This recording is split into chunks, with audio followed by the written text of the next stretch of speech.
1:38. Quiero avisar de una cosa y no es ficción. He escuchado algunos sonidos que oponen en el calero porque sí que es verdad que el sonido esta noche tiene su importancia. Y algunos sonidos pueden llegar a ser desagradables, tan desagradables como la historia que nos va a ocupar. Las sintonías que van a aparecer en cierto momento tienen hasta algún componente chirriante, parecen propias de la locura, pero forman parte, o hemos visto que pueden formar parte del espinazo de este relato. Un relato que comenzaba con una voz, con una crónica. En enero de 1976 finalizaba el mes. Laura Dido, una reportera del Canal 5 de Noticias de Nueva York, terminaba su relato de una forma singular. Viajemos en el tiempo, escuchemos. La familia Lutz compró esa casa al reducido precio de $80.000. Muy poco después de mudarse, la familia empezó a vivir fenómenos paranormales muy agresivos. En varias ocasiones, George y Kathy aseguraron ver unos ojos rojos observando desde la ventana de la última habitación. La historia había comenzado, en verdad, un poquito antes. Un 13 de noviembre de 1974, a las 3:15 de la madrugada, Ronald DeFeo, 17 años, acaba con la vida de sus padres, de sus 2 hermanas pequeñas y de sus 2 hermanos. Luego dijo que la voz de la casa, los alaridos y lamentos que se escuchaban en cierta parte de la casa, se habían colado en su cerebro y le habían dado una orden inequívoca, rotunda, clarísima, durante varios días: mátalos. Tenía, como digo, 17 años. Llevaba una escopeta Martin del calibre 35. ¿Cómo pudo hacerlo? La policía se sorprendió. Era una casa hermosa, era una casa casi de veraneantes, 3 plantas, amplia, luminosa, comprada muy barata. Afeaba mucho el conjunto en esa tranquila villa de la zona de Long Island, 112 Ocean Avenue. Afeaba mucho la postal idílica la presencia de una madre con un tiro en la cabeza y el resto de la familia de bruces y con los brazos cruzados, como en un extraño rito, provocado por el único individuo que faltaba, Ronald DeFeo. Es curioso porque tuvo que hacer algo. La policía no entendía cómo, con una especie de ritual, con una especie de ambular de sombra, había logrado, sin despertar al resto, aniquilarlos en una noche de odio. Al parecer, en la sopa de la última cena, nunca mejor dicho, de la familia Lutz, hacia las 10 de la noche de ese día 13, había empleado, había suministrado, cobardemente, narcóticos. El sueño fue muy profundo, un sueño del que nunca despertaron. 1974. El 28 de diciembre, apenas un tiempo después, esa casa que ha quedado marcada y vacía tiene un cartel de "se vende", y aún queda en la entrada una especie de postal o de tarjeta o de recuerdo que decía "buenos deseos". Era el último material de la familia DeFeo. Era como una especie de anhelo que nunca se había llegado a cumplir. No sabían apenas nada de la casa del crimen, ni de su historia, George y Kathy Lutz. Esto nos cuenta por lo menos la crónica oficial de hechos de seguramente el caso de casa encantada más célebre de todo Estados Unidos. Pero en cuanto llegaron, comenzaron a ocurrir cosas que terminaron en esa crónica del Canal 5 de Noticias. Habían aguantado 28 días. 28 días en la casa del crimen. ¿Por qué? La única declaración de Kathy Lutz es que en las últimas jornadas, en las últimas noches, soñaba constantemente con los crímenes, de los que ya se había documentado. Evidentemente el vecindario se lo había contado. Veía, visualizaba, eran como diapositivas en su mente. Las niñas boca abajo, los niños también, con un tiro certero, un tiro de gracia, de esa escopeta del calibre 35. Pero ella en su sueño veía a su propia familia. George, un hombre de negocios, y Kathy. Y los hijos, Danny, Chris y Misri. ¿Qué les pasó en esos 28 días? Hoy sabemos que Ronald DeFeo sigue cumpliendo condena.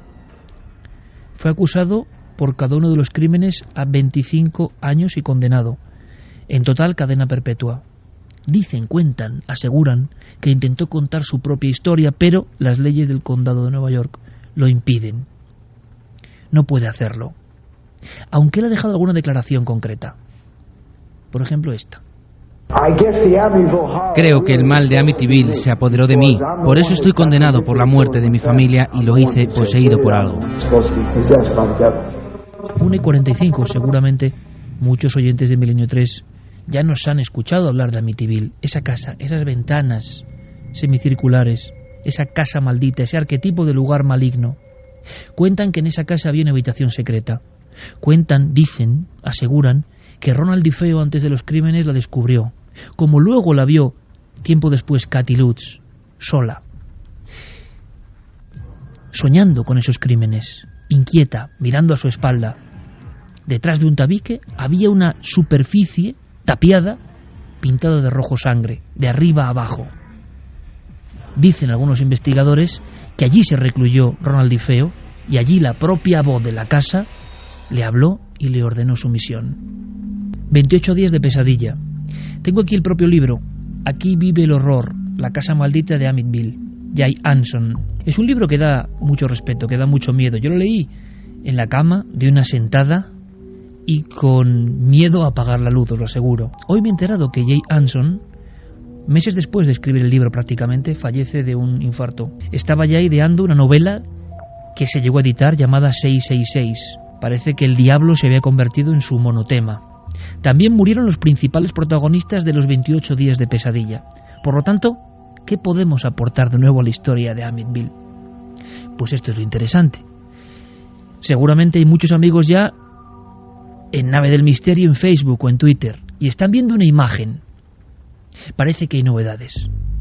Parece que uno de los niños que nunca había hablado, parece que uno de los niños de aquella nueva familia llena de expectativas que llegó a la casa del crimen y que los 28 días tuvo que irse como si fuese el final de una película de terror, que lo era, ha hablado y ha contado cosas sorprendentes. Porque hay mucha polémica, porque hay personas que piensan que incluso esto se ideó entre el abogado de Ronald DeFeo, ni más ni menos se llegó a decir, y George Lutz, el nuevo inquilino, que se conocían y que hablar de una casa que poseía a las personas podía mitigar su condena a cadena perpetua. Se ha hablado también de problemas económicos, de que no tenían para pagar la casa y que se inventaron esta historia. Si esto es así, es una de las historias más terroríficas sin duda y mejor inventadas. Porque aquí se habla de enjambres de moscas, de voces que dicen fuera, de la figura de algo parecido a un cerdo detrás de un ventanal dentro de la casa, observada por el padre desde el jardín, detrás de su hija que está mirando sonámbula, que se ha despertado de repente, de extrañas sombras e incluso de ensoñaciones entre los miembros de la familia. Por ejemplo, George Lutz llega a entrar casi en delirio porque sueña con una pesadilla, se despierta y cree ver a su mujer al lado, a la que se le están cayendo mechones de pelo y los dientes. Y esa mujer suya, hermosa, le mira y cree que es una auténtica bruja, una bruja del tiempo de Salem. 28 días. ¿Qué hay de nuevo? Bueno, esa fotografía. Javier Pérez Campos, compañero, tú te has encargado de seguir la pista hace ya varios meses de estas declaraciones, de estos trabajos que solo han salido en Estados Unidos y que desde luego completan una de las grandes crónicas de supuesta casa maldita, caso terrorífico donde los haya. Creo que está ya en las redes sociales, nunca mejor dicho, esa imagen, que yo no sé qué es, pero pone la carne de gallina. Vemos una escalinata, es la casa de Amityville por dentro. Nos da la impresión por la trama que es una foto que se ha obtenido de forma automática y nocturna, y aparece la cara de un niño, pero un niño muy físico, un niño que se asoma. ¿Qué sabemos de esa fotografía? Incluso hay algún documento, alguna declaración. Pues sí, esta fotografía, Iker, fue tomada durante la madrugada del 6 de marzo de 1976, solo unos meses después de que los Lutz salieran corriendo prácticamente de esa casa, y es tomada por un fotógrafo importante, por Gene Campbell. Es una de las personas, de los miembros que acompañan al grupo de Ed y Lorraine Warren, dos investigadores parapsicólogos muy importantes en Estados Unidos que llevaron este caso principalmente a sus espaldas y que investigaron durante varias noches en la casa. Esa noche fue la última noche que pasaron allí. Lo hicieron en compañía de varios cámaras de televisión, de varios fotógrafos, de periodistas reputados e incluso de informativos, de telediarios de Estados Unidos, que hablaron de haber sentido auténtico pavor en esa casa. Ellos dejan en mitad de la escalinata de la tercera planta esa cámara de fotos haciendo disparos continuos cada medio minuto, prácticamente unos 30 segundos entre toma y toma, y en una de ellas, en una de esas fotografías, aparece efectivamente ese niño, un niño pues pequeño de unos 7-8 años, que sale concretamente de la habitación que ocupaba Daniel Lutz cuando estaban viviendo en el hogar. Al lado aparece la puerta del baño. El niño asesinado.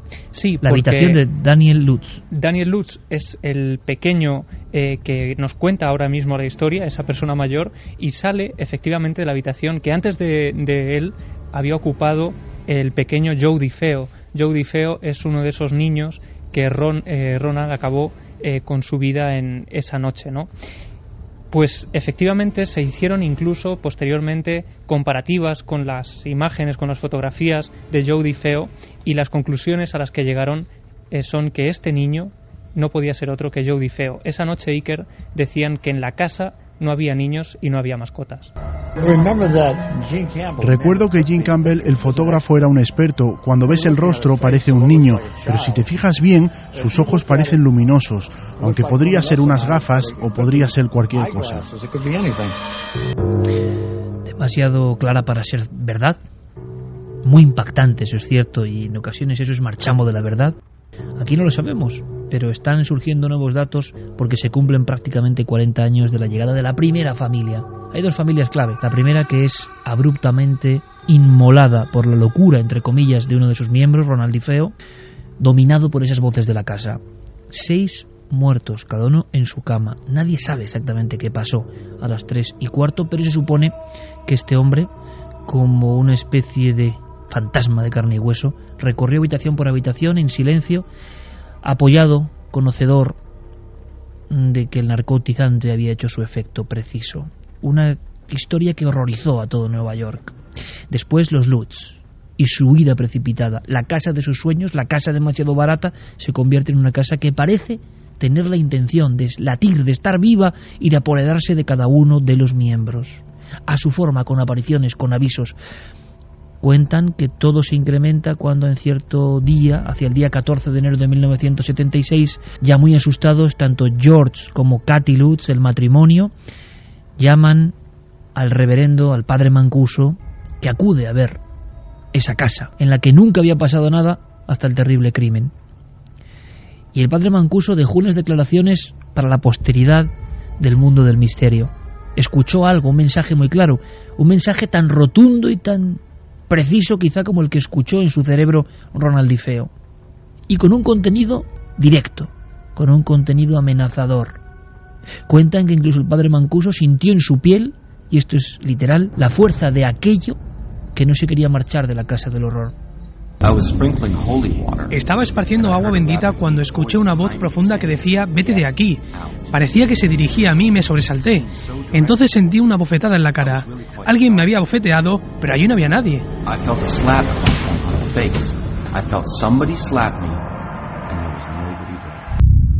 Por supuesto, a través de nuestras vías de contacto, Nave del Misterio en Facebook, en Twitter, en Google+, milenio3con número @cadenaser.com, milenio3con número @cadenaser.com. Fermín Agustín muy atento a los mensajes. Podéis opinar sobre esa imagen que ahora hemos conocido.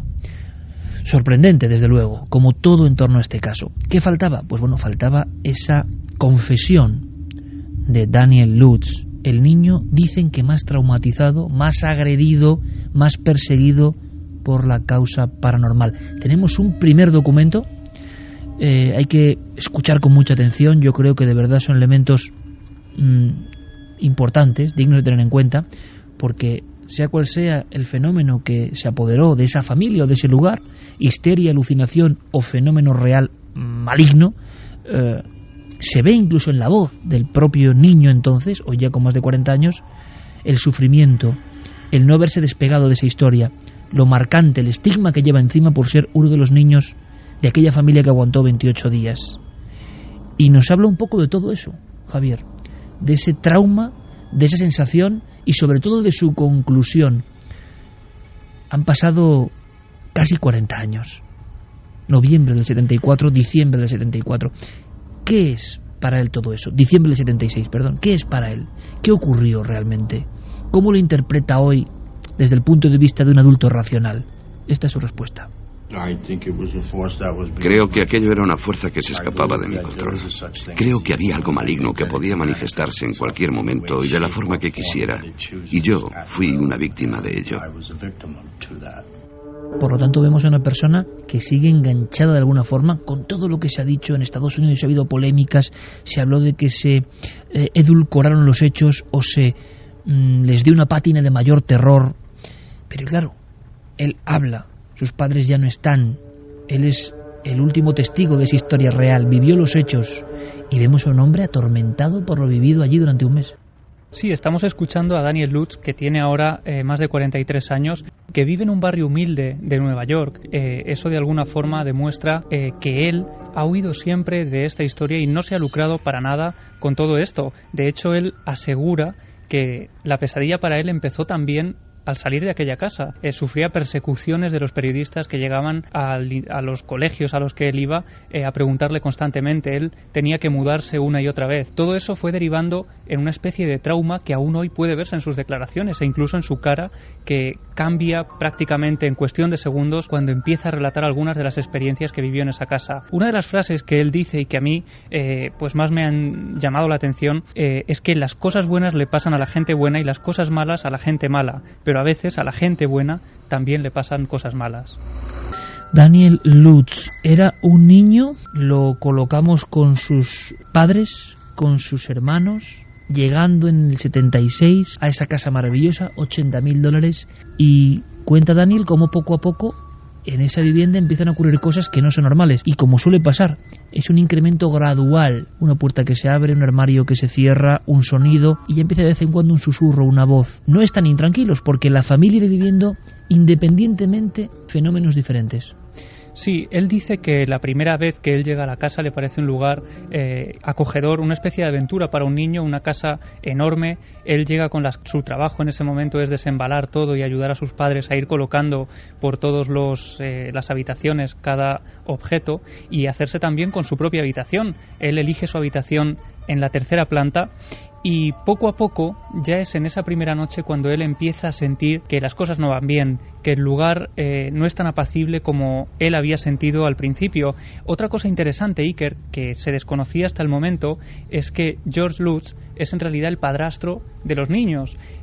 Daniel es, junto a sus otros dos hermanos, hijo de Katy, y esta mujer se había casado con George unos meses después de ser abandonada por su marido. George se casa con ella, es un exmarine que había tenido otra relación, se casan y es entonces cuando, después de vivir unos meses en la casa de George, deciden mudarse a esa casa de Amityville para empezar una vida juntos. Y ya prácticamente al principio, a raíz de la primera noche, las cosas se van truncando. Es a partir del segundo día cuando el misterio empieza a hacerse evidente, y es que, si quieres, vamos a escuchar a Daniel contándonos lo que ocurre en el interior de la habitación de la costura. Cuando entré allí había posiblemente unas 400 o 500 moscas, y estamos hablando del mes de diciembre en Long Island. Empecé a gritar, a llamar a voces a mi madre, que estaba en la planta de abajo, y perdí los nervios. Finalmente supimos que esa era la razón por la que el padre se había marchado de la casa. Estuve allí con un periódico golpeando las paredes y las ventanas. En 5 minutos había matado un centenar de moscas.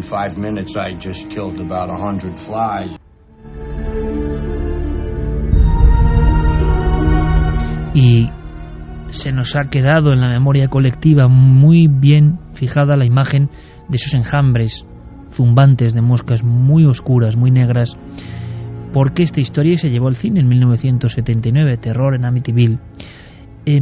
Lo curioso es que y eso no lo sabían los Lutz en aquel momento, la mosca ha sido muchas veces relacionada en la vieja iconografía medieval y ocultista con ciertos demonios, ¿no? Y parece que toda la historia estaba vinculada incluso desde la antigüedad, y luego lo veremos, con algo que tiene que ver con el dolor, con la invocación, con la más absoluta oscuridad. La familia empieza a entrar en un estado de alerta más que de psicosis en un primer momento. Las apariciones de moscas se conjuntan con un líquido negruzco, un líquido casi de aspecto sanguinolento, coagulado, que aparece en las cisternas y aparece en los grifos. Bueno, George Lutz, como buen hombre de familia norteamericano, sabe de bricolaje, sabe de fontanería, intenta revisar todas las cañerías, todas las conducciones, no se lo explica. De vez en cuando, sobre todo hacia las 3:15 de la madrugada, como rememorando la escena del crimen del año 74, surgen esa especie de chorros de un color completamente diferente. Al mismo tiempo, la familia, al menos durante los primeros 4 días, se va despertando. Hay que imaginar a este niño, siendo niño, no solo ha visto las moscas, ha escuchado algunas voces que le llaman. Él asegura en el libro de Jansson que sale al pasillo y ve que la luz de uno de los cuartos de aseo está encendida. Él no la ha encendido y no sabe qué ha pasado. Seguramente alguien de la familia ha subido a esa planta, no es habitual, pero a él le sorprende. Y observamos la imagen del largo pasillo, última planta, y esa luz que alguien ha pulsado. Y él asegura que oye su nombre.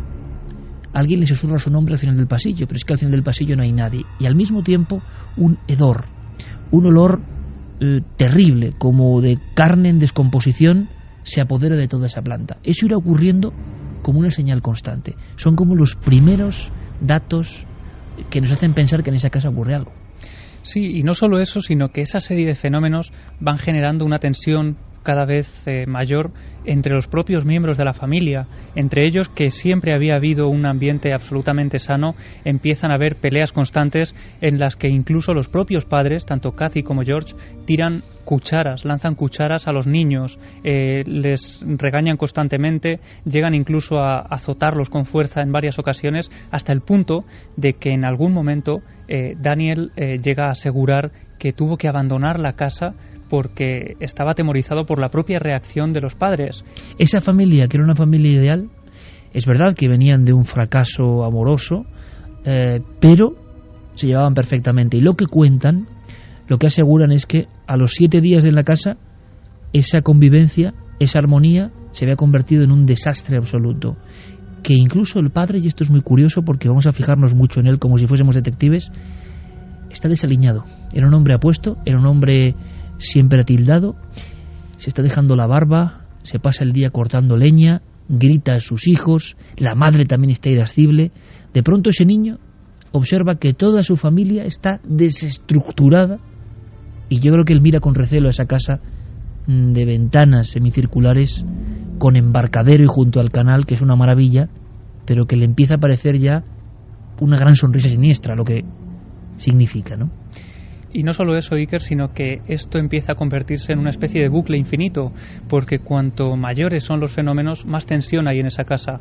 Pero Daniel asegura que cuanta más tensión hay en la casa, mayores son los fenómenos y mucho más agresivos. Y de hecho, él dice que él es la auténtica víctima de Amityville. De hecho, en varias ocasiones muchos titulares se refieren a él como el niño de Amityville, precisamente porque la casa parecía mostrar una especie de obsesión por ese niño. Parecía que actuaba con mayor agresividad hacia él, y eso se muestra en algunas de las experiencias que él cuenta y que también habían permanecido ocultas hasta la fecha.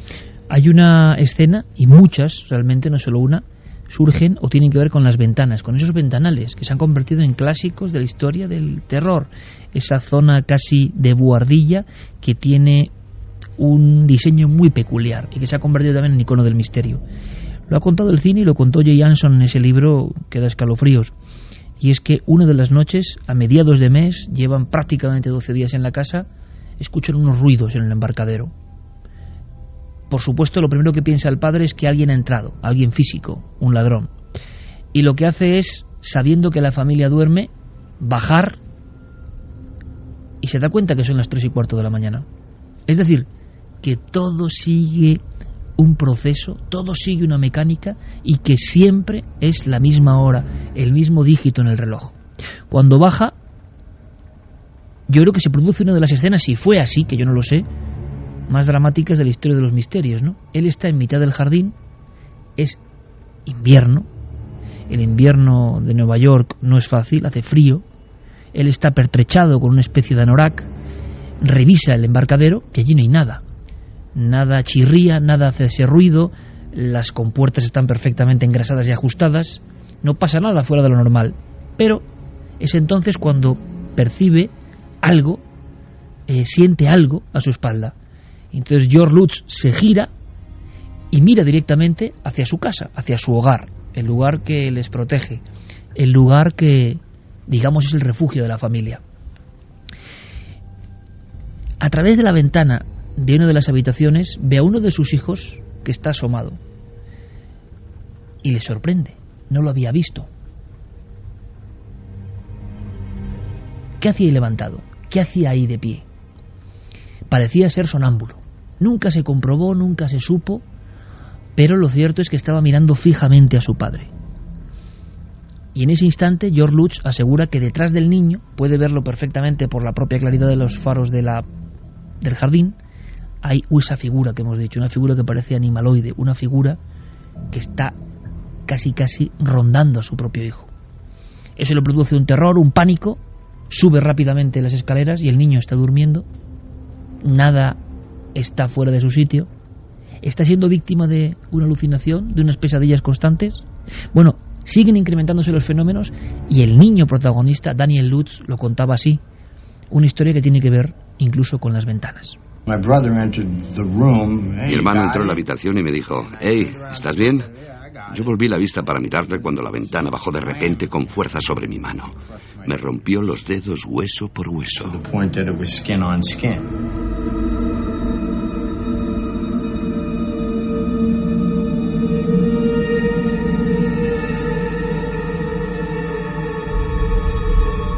Son las 2:07, estamos repasando la historia no conocida o que ahora se desvela sobre el gran caso de Casa Encantada en la historia del folclore estadounidense, folclore bien moderno. Continúan los sucesos, pero aquí hay algo que sí que me parece fundamental, algo que nadie sabía, que no conocíamos, los que hemos leído libros sobre esta historia y los que hemos incluso visualizado las películas que se hicieron. Sobre el papel, Javier, esa familia que acude 28 días y que no puede aguantar más en esa casa, que ya son conscientes del sextuple crimen que se ha cometido en el año 74, no tenían nada que ver con los fenómenos extraños, con el misterio, no había un aparente interés, son una familia normal y corriente que se ve asolada por una serie de fenómenos y acaban huyendo. Pero ahora el hijo de esa familia, el atormentado Daniel Lutz, cuenta algo que si se visualiza también impacta, ¿no? Es como la historia secreta de esa familia en ese mes, en esa casa. Pues sí, porque precisamente George Lutz y Kathy Lutz, cuando ofrecieron esta historia a algunos periodistas, lo hicieron bajo dos condiciones. Una de ellas, que les ayudaran y que les pusieran en contacto con algunos expertos que pudieran decirles qué estaba ocurriendo en el interior de su propio domicilio. Ellos los pusieron en contacto con Ed y Lorraine Warren. Y la segunda condición era que había ciertos aspectos que debían mantenerse en el ámbito privado de la familia, y precisamente por eso, Iker, salen a la luz ahora algunas de estas historias absolutamente desconocidas, y que lo hacen de la voz de uno de los hijos de Daniel Lutz. Al parecer, George Lutz, que en el libro de Jay Anson se nos presenta como un hombre racionalista, un hombre absolutamente escéptico y que no se toma en serio todos estos fenómenos, parece ser que era en realidad todo lo contrario. Era un hombre que tenía una fascinación casi obsesiva por el lado más oscuro, ¿no?, de la parapsicología, por el ocultismo, por sesiones de Ouija que él practicaba en el interior de su domicilio, meditación trascendental, intentaba incluso hacer ejercicios de lectura de la mente, movimiento de objetos, y precisamente por eso él tenía en el interior de su domicilio toda una biblioteca de fenómenos extraños que posteriormente trasladó a esa casa de Amityville y que Daniel descubrió siendo muy joven. Si hojeaba su biblioteca, había tratados de meditación, de enterramientos, historia satánica, control mental. Ese tipo de libros, libros de hipnosis, trataban sobre cosas muy oscuras. Un día empecé a coger esos libros de vírgenes sacrificadas y pactos con el diablo. Fui a enseñárselo a mi madre y ella me lo quitó y me dijo: pon esto en su sitio y no toques sus cosas. Amityville, estado de Nueva York, 9.400 habitantes, un lugar tranquilo.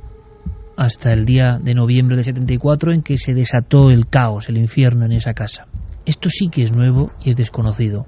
Resulta que George Lutz, el arquetipo de individuo que sale con su familia en el coche, lo estamos casi viendo también, que no le arranca el coche, o sea, la eterna escena que se ha contado luego en muchas otras películas, familia a la huida porque esa casa prácticamente los devora. Resulta que tenía una biblioteca y además los temas no eran cualquier tema. Eran temas que tenían que ver con el ocultismo, la nigromancia, lo más oscuro, lo más denso, lo satánico. ¿Tendrá algo que ver con esta historia? ¿Arrojará luz sobre esta historia? Quizás los más escépticos puedan pensar que ya eran personas condicionadas. Nadie que no esté sugestionado por estos temas tiene una biblioteca de esos asuntos, ¿no? Bueno, es un dato muy interesante y un dato nuevo que no conocíamos. Otro dato más.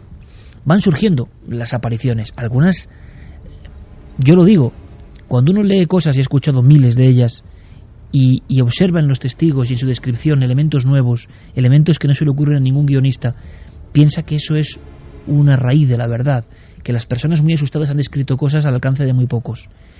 Apariciones, por ejemplo, que no eran tan habituales, de una figura enlutada, de una figura como si fuera una monja pero sin cara, una sombra en esa segunda planta, aguardándolo. Ven todos los miembros de la familia.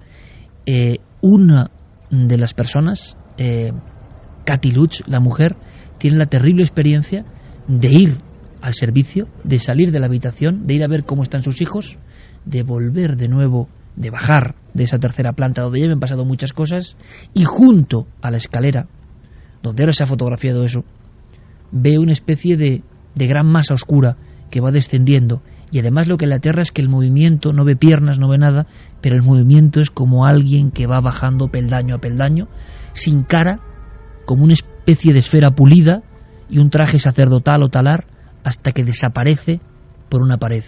Esa pared, al día siguiente, ella tantea la pared, busca la pared. ¿Qué hay en esta pared? Ella tiene los planos de la casa y ahí no hay ninguna habitación. Empieza a tocar, empieza a trastear y se da cuenta que hay un falso muro. Ella parece esa cuadrícula, un lugar muy pequeño, para una sola persona, parece casi una cámara de iniciación, un lugar secreto. E imaginamos a esa mujer, después de visto lo visto, sin querer contarlo a su familia, cómo hay una especie de habitáculo, ella lo define de una forma muy gráfica, ¿no? Pintado con rojo sangre. A este nivel de hechos ya, la relación familiar, que esto es muy interesante, se ha resquebrajado por completo. La desestructura es total. Y Daniel Lutz, en estas declaraciones exclusivas, da más datos, ¿no? El infierno no es solo el fenómeno paranormal, sino esa familia que ha perdido cualquier nexo. Sí, porque para Daniel esos fenómenos, como decíamos, son absolutamente agresivos. Él dice que a partir de la segunda semana que pasan en la casa llega a ser lanzado por esas escaleras donde ven en alguna noche esa figura negra descendiendo poco a poco. Pues en esa misma escalera es lanzado contra una pared, contra la pared del tercer piso, ante la mirada atónita de Kathy, que está a unos 5 metros de él. Ellos están atemorizados en ese momento. Como decíamos, incluso Daniel llega a rogarle a su madre y a su padre que se marchen de allí porque está absolutamente atemorizado y porque está siendo agredido por ese fenómeno. Antes nos contaba incluso cómo esa ventana llega a descender sobre su mano. Él enseña en alguna de esas entrevistas el dedo a la cámara y se muestra un dedo absolutamente desfigurado. Dice que a raíz de aquella noche la mano se le había quedado completamente destrozada. Y esa es una de las cosas por las que Daniel empieza a mostrarse absolutamente desconfiado hacia su padrastro. Se oculta en su cuarto, no quiere ir al colegio, tiene miedo a la casa y huye de vez en cuando de la casa en plena noche. Yo me imagino, sea lo que sea el fenómeno, repito, el terror de ese niño en esa habitación, ¿no? Claro, y empieza a sentir además una absoluta desconfianza por su madre, que es en realidad la persona que hacía también casi de padre y de madre a la vez, porque en el padrastro, en George, no tenía toda la confianza que tenía en ella, pero él nota que su madre le oculta detalles, le oculta cosas. Y por eso, Cuando Daniel descubre esa biblioteca de George relacionada a esos fenómenos extraños, a esas ouijas y a esos pues esa parte ocultista que desconocía de él, cree absolutamente y cree rotundamente que él es la causa de lo que está ocurriendo en la casa. Y de hecho, en alguna ocasión, cuando llega a hablar con Lorraine Warren, esa mujer parapsicóloga que estudia la casa pues desde ese punto de vista de lo paranormal, ella le llega a confirmar que efectivamente que su padre haya estudiado y practicado con ese tipo de magia oscura puede ser una causa perfectamente normal de que todo se esté ocurriendo. Y a partir de ahí, Iker, es cuando el niño, cuando Daniel, empieza a odiar con más fuerza a George Lutz. ¿Intentaste protegerte de él o esperabas que lo hiciera tu madre? No, absolutamente no. ¿Mi madre protegerme a mí? No. Yo estaba allí para protegerla a ella de él. Tenía que referirme a George como señor. No lo llamaba George, lo llamaba Mr. Lutz o señor. ¿Tenías que llamarlo Mr. Lutz? O señor. De todas formas, él era tu padrastro. ¿Y qué? No pretendía llamarlo papá. No era mi padre. Así que vosotros vivíais en un estado alterado. Bueno, mejor dicho, tú, porque George ya no está aquí. Lo siento, no podía evitar sonreír cuando has dicho eso. ¿Por qué? ¿Por decir que no está aquí? No, por el hecho de que esté muerto. Las relaciones eran complicadas en esa familia. George Lutz falleció hace unos años. Kathy Lutz también falleció. Todo gente joven realmente. Y Jay Anson, el periodista que hace el mítico libro, repetimos, también fallece de forma súbita, prácticamente sobre la máquina de escribir, ahondando, ¿no?, en lo que he descubierto en la historia de esta familia y en su polémica. Pero hay más cosas. Una de las noches, ya 20 días en esa casa, todos son despertados repentinamente por, descripción tremenda, unas pisadas que parecen propias de un animal, los cascos de un animal, no los pies de una persona, el típico sonido de la pezuña de una cabra sobre una superficie dura, y que van viendo, y hay que imaginarlos cada uno en su habitación, cómo van recorriendo escaleras y piso, perfectamente audible, ese clac, clac, clac de un animal, ¿no? Yo imagino que ya en ese momento el terror de la familia es total. El sacerdote lo llaman, al padre Mancuso, el que hemos escuchado, y no quiere volver. Y ya que el sacerdote de tu parroquia no quiere ir a la casa donde estás viviendo, imagino que produce una auténtica bomba psicológica, una bomba de relojería. La familia acabará huyendo. Los fenómenos son de todo tipo, inimaginables. Las visiones de ellos mismos, esto es muy raro y no se había escuchado antes, decrépitos o muertos. Sueñan, o se ven, o se despiertan de forma sonámbula, o tienen episodios de insomnio extraños, y entonces en esa especie de duermevela ven a su padre, o a su padrastro, a su madre, a su pequeño hermano, y los ven como un cadáver.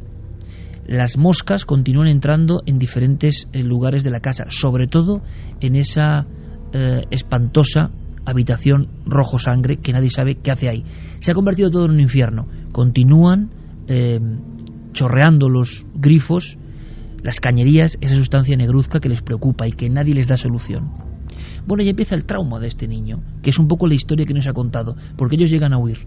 Les da igual que sea la casa ganga, que hayan pagado un precio ridículo. Empiezan a preguntarse si en el precio estaba la trampa y se marchan de ahí. El impacto no se sabe cuándo es cuando acuden a la inmobiliaria y les cuentan que un muchacho perturbado que oía voces de esa casa había cogido la pistola, la escopeta del calibre 35, había deambulado por todo el hogar y había matado a sus 6 familiares. Claro, hay que imaginar también en ese momento cómo reciben la noticia estos familiares, estos Lutz. La carcasa de emociones ya no puede ser mayor, es una bomba de relojería, y entonces se marchan de allí. Ahí acaba la historia, a todos los niveles, se sabe poco más, pero Daniel Lutz da más detalles ahora, casi 40 años después o 35 años después, y él habla del inicio de una tragedia personal para él, que la historia de Amityville no se le apartó ni después de huir de la casa. Cuando después de vivir aquellas experiencias fui a visitar al cura de aquella iglesia, él me miraba como diciendo: chico, ¿qué va mal contigo? Fue cuando supe que mi vida se había convertido en algo que no podía controlar y me volví fuera de control. No es fácil contarle a alguien que has sido lanzado por las escaleras. No es fácil contarle a alguien que tu cama daba saltos del suelo. Teníamos váteres con agua negra, teníamos cientos de moscas. Era como una pesadilla. ¿Qué sabemos, Javier, de la vida de este hombre que ha sido una persona de alguna forma perdida. No se lo había localizado, no quería hablar, no quería contar nada, era el testigo que faltaba para saber un poco la verdad de aquellos hechos. ¿Qué le pasó? De hecho, Daniel siempre huyó de los medios de comunicación, hasta tal punto que en ocasiones, y según contaba Kathy antes de su muerte, en una entrevista en la que aparece ya muy desmejorada, muy demacrada, enchufada a algunas máquinas que son las que le permiten vivir y hablando muy precariamente, dice que algunos periodistas de Estados Unidos llegaron a decirle que si ella no les concedía entrevistas, irían a los colegios donde estaban sus niños repartidos para sacarles a ellos la información que estaban buscando. Y de hecho, a este episodio se refiere Daniel como uno de los más traumáticos de su vida, porque al salir de la escuela, cuando los niños normales se iban con sus padres, él tenía casi decenas de periodistas, de reporteros, esperándolos a las puertas de los colegios. Este es el hecho por el que se van mudando casi de ciudad en ciudad. Eso les impide tener amigos con los que poder relacionarse normalmente y hacer una vida normal, y de hecho hasta tal punto este trauma es importante que tienen que llegar a hacer una terapia familiar, tienen que acudir a una terapia familiar. Esto tampoco se sabía. No se sabía nada de todo esto, es decir, la historia oficial terminaba en ese momento en que los Lutz cogían el coche y se marchaban de allí.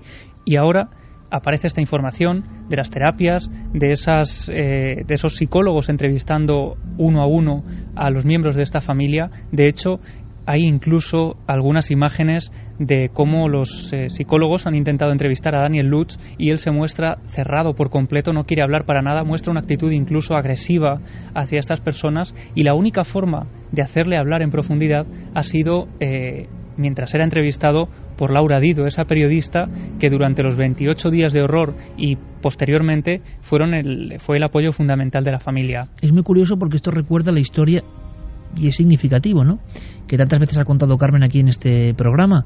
Robbie Mannheim, el niño protagonista real de la historia del exorcista, no la niña, el niño que aparece en un breve fragmento de periódico en Mount Rainier, y que ni más ni menos llama la atención de William Peter Blatty, autor de una de las novelas más terroríficas del siglo XX, ¿no?, El exorcista, que luego se llevará al cine por parte de William Friedkin. Este niño desaparece de la vida pública y reaparecerá muy ligado a la religión. Primero consciente de que estuvo cerca de algo maligno, y después como recuperado, es una visión, imagino, muy personal, porque el aspecto más fundamentalista propio de algunas zonas de Estados Unidos lo somete a exorcismos, lo somete a todo tipo de rituales de purificación, pero ellos creen, y esto es muy curioso, hay que decirlo también, que eso les salva, y se quedan muy vinculados al mundo de la religión. Vamos a escuchar a Daniel Lutz hablando de esa vida después, de ese largo peregrinar de psicólogo en exorcista.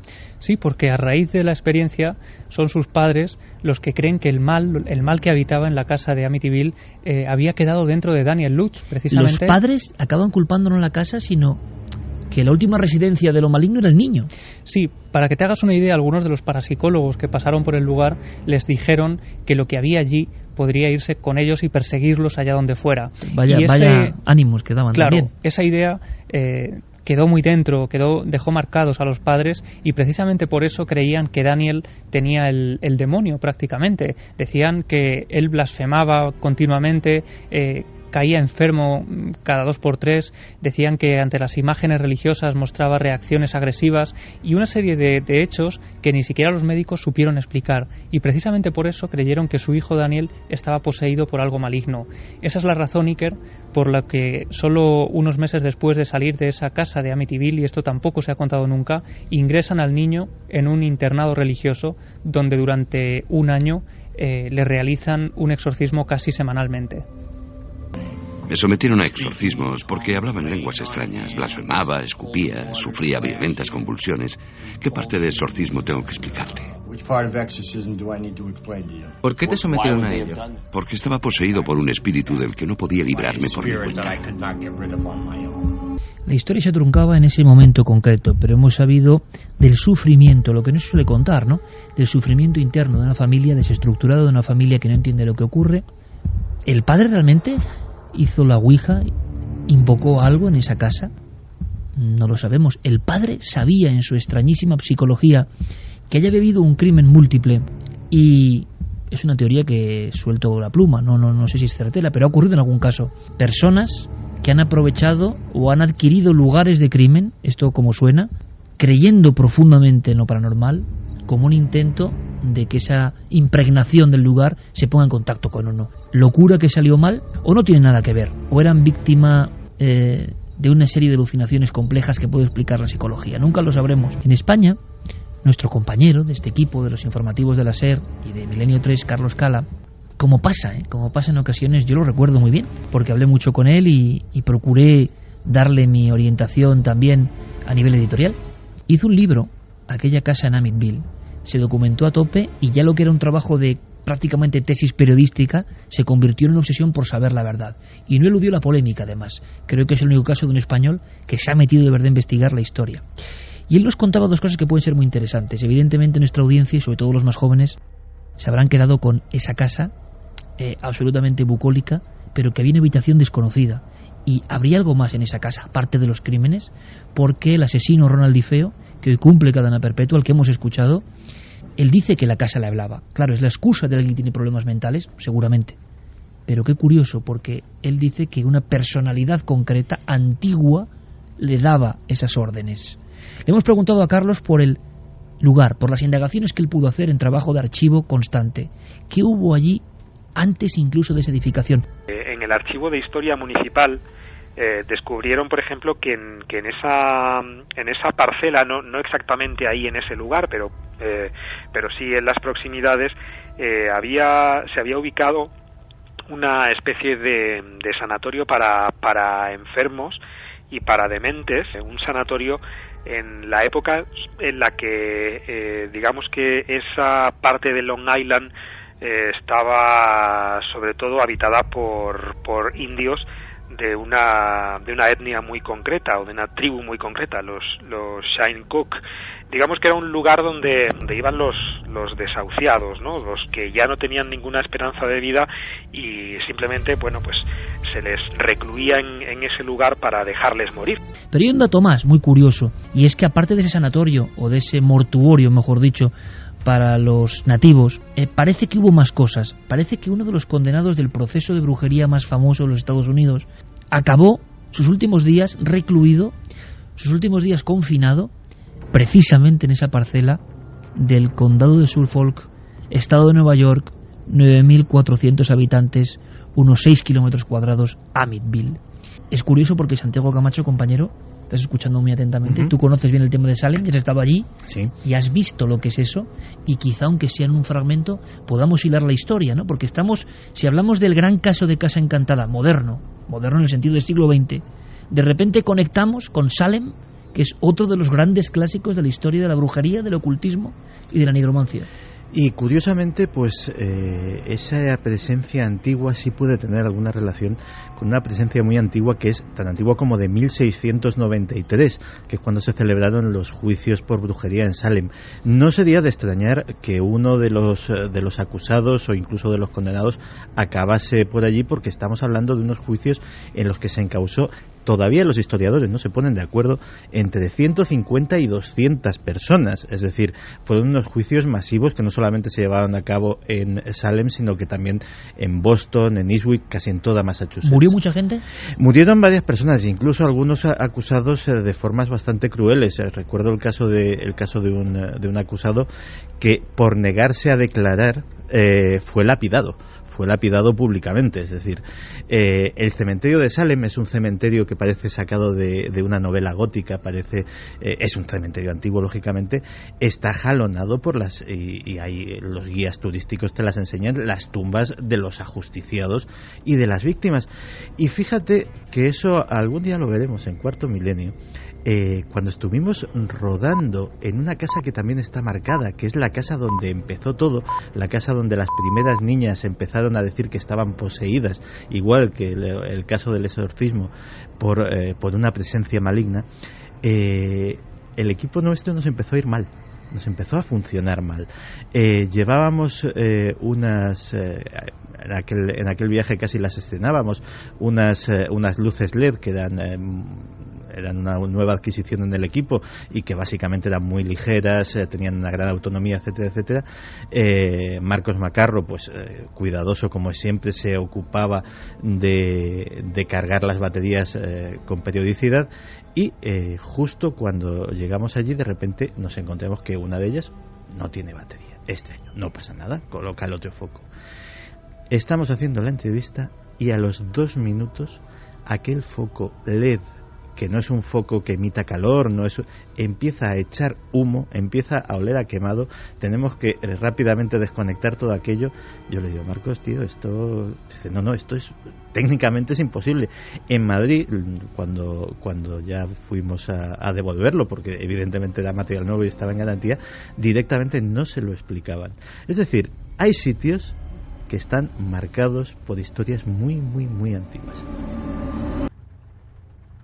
Bueno, podíamos poner colofón, porque por fortuna esta larga noche de misterios, tenemos cosas más amables, ¿no? Pero la actualidad es así. Javier Pérez Campos seguía como buen sabueso la pista de estos nuevos datos de un caso que a mí, yo digo, este libro que tengo aquí vive el horror, no me lo vuelvo a leer a solas, y El exorcista tampoco la vuelvo a ver. Y dices, bueno, qué tontería, ¿no? Bueno, pues son cosas que se quedan en el inconsciente personal, ¿no? Pulsantes, ¿no? Y que están unidas por el mismo tema de la malignidad. Como diría Jung, ¿no? La alargada sombra. Podemos terminar porque el caso de Amityville, y evidentemente buscando y buceando un poco todo el mundo va a acudir rápidamente, tuvo su polémica. Se ha hablado de todo. Se ha llegado a decir, imaginaos amigos, se ha llegado a decir que George Lutz, extraño personaje, o por lo menos ahora con un perfil diferente, con esos libros tan concretos de brujería, invocación, ocultismo, era amigo del abogado de Ronald DeFeo, y que ambos inventaron una historia, estrambótica historia, perfectamente hilada historia, terrorífica historia, para beneficiar a ese asesino, cosa que hay que imaginar al juez pues realmente también muy fantasioso, para admitir que la casa efectivamente había ordenado y que Ronald DeFeo no solo no estaba en sus cabales, sino que se había sentido dominado por una fuerza que moraba en ese hogar. Ha habido muchas polémicas, se ha hablado de dinero, se ha hablado de que cobraron como en Estados Unidos, y es cierto, y nunca lo han admitido, en una entrevista en televisión esta gente cobró. ¿Pero eso le quita validez al caso realmente? Bueno, Carlos Cala indagó al máximo, como buen periodista que es, en los asuntos de la polémica hasta el día de hoy. ¿Cuál es su conclusión? Se ha acusado a la familia Lutz de haber comprado una casa que estaba muy por encima de sus posibilidades, de haber encontrado luego problemas para poder pagar la hipoteca, y bueno, pues se les acusó de haberse inventado toda esta historia, primero para deshacerse de la casa y segundo para sacar dinero. Lo cierto es que la empresa de George siempre funcionó muy bien. O sea, el asunto de los problemas económicos no ha tenido una fácil justificación, porque luego se ha comprobado que en realidad los Lutz nunca tuvieron problemas de dinero. También es verdad que ellos, bueno, es cierto que nunca lo negaron, porque ni George ni Kathy lo negaron.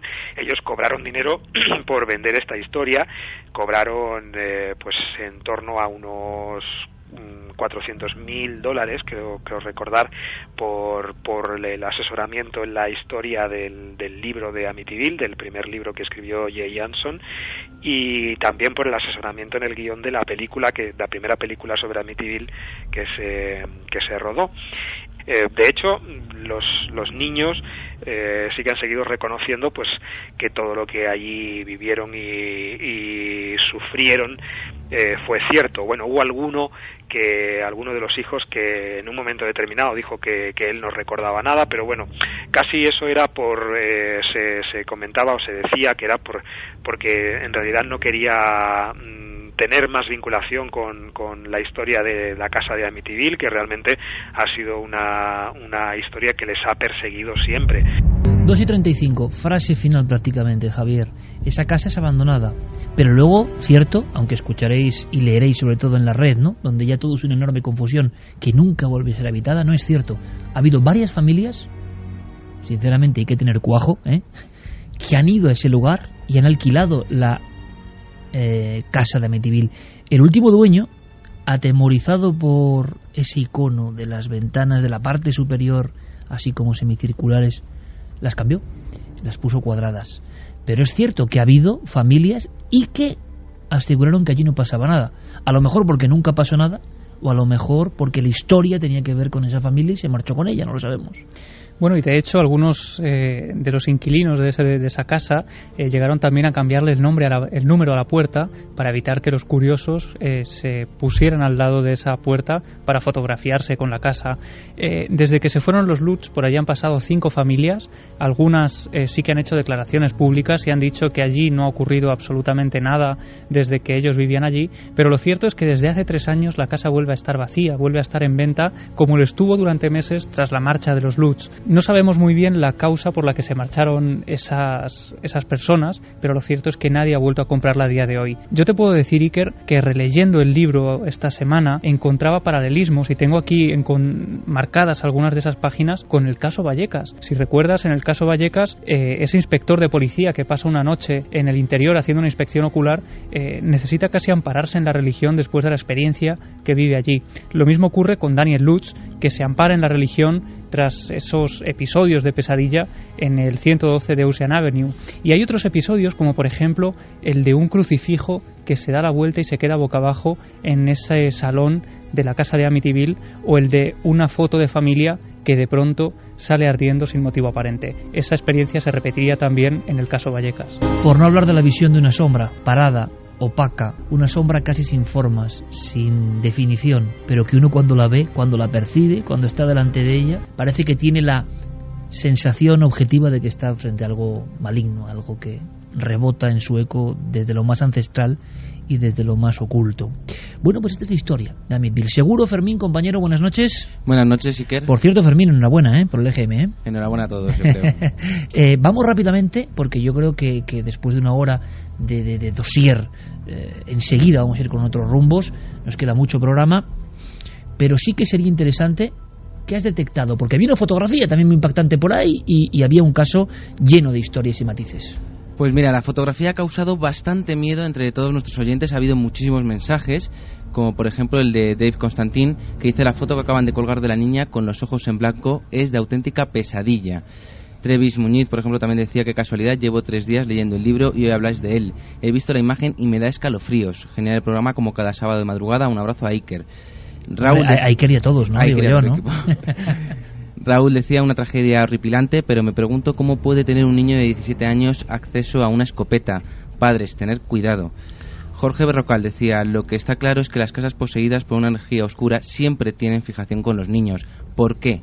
¿Jorge Berrocal será el Jorge Berrocal que yo imagino? Sí, es él, es un auténtico fan del programa y que comenta cada domingo Cuarto Milenio y los sábados Milenio 3, un auténtico milenario. Un gran abrazo, Jorge. Paco García nos recordaba que entre las 3 y 4 de la mañana se dice que es la hora del mal. Por eso la Iglesia a las 3 de la mañana reza la hora del laudes, que es una de las oraciones más potentes. Oye, eso es muy bueno, yo no lo conocía, pero hay una gran cantidad, una enorme cantidad. Es más, hay mucho mito, ¿verdad?, a la hora del diablo, de las 3 de la madrugada, ¿no? Bueno, mira, estamos a 20 minutos. De hecho, uno de los twitters también decía que no nos habíamos atrevido a poner justo este tema entre las 3 y las 4. Bueno, porque, hombre, es que si ya lo ponemos a las 3 y las 4, yo creo que vamos a tener cosas más amables, apasionantes y de las que vamos a aprender, que en Milenio 3 tiene que haber un poco de todo, ¿no? Pepe Gallego decía: no me creo que dejaran la casa de Amityville por falta de dinero para pagarla, solo llevaban allí 28 días, no tiene sentido. Aaron Rodríguez: Iker, ¿es verdad que las 2 niñas que vivieron allí sin conocerse de nada dibujaron lo mismo? Sí, es verdad, e incluso en alguna de las ediciones, no en la que tengo yo aquí, hay algunos dibujos y nos encontramos de nuevo pues con la sensación eterna, ¿no?, de algo que para mí es el gran enigma del misterio y del arte, de verdad. Yo creo que el arte y la música, y en la radio se entiende muy bien esto, son los últimos reductos del auténtico misterio, ¿no?, lo que nos hace conectar con otras cosas. Las niñas habían dibujado ese animal que se había aparecido en varias ocasiones. Y como siempre raudo, mi amigo Javi Pérez Campos, ¿no?, el dibujo de Missy. Bueno, hay varios dibujos de unas criaturas, como solo pueden dibujar las niñas de 4 años. Y de verdad que es impresionante,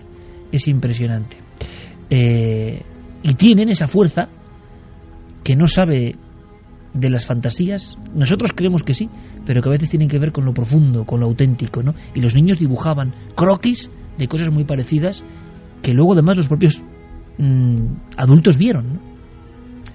Holden Caulfield decía: ¿y la sangre que salía de las paredes en la película de Amityville se dice también que sucedió? Hay una doble versión, ¿verdad? El cine exagera algunos pasajes de la historia, porque la realidad, lo que sabemos a nivel periodístico, es que era una especie de engrudo que salía del interior de los grifos y filtrándose por las cañerías. En la mítica película del 79, Terror en Amityville, había imágenes como muy perturbadoras, ¿no? De las paredes, ahora parecen tontería, pero en el 79 se iban manchando de sangre y ese crucifijo se giraba. Me has puesto los pelos de punta, Javi, porque es verdad, en Vallecas es otro de los casos donde un inspector de policía lo cuenta, ¿no? Sí, es otra de esas imágenes, y otra de las que se repiten también, estaba ahora mismo recordando, es esa familia durmiendo en el salón porque no quieren ir a sus dormitorios a pasar la noche por lo que ocurre allí cuando entra de lleno la madrugada.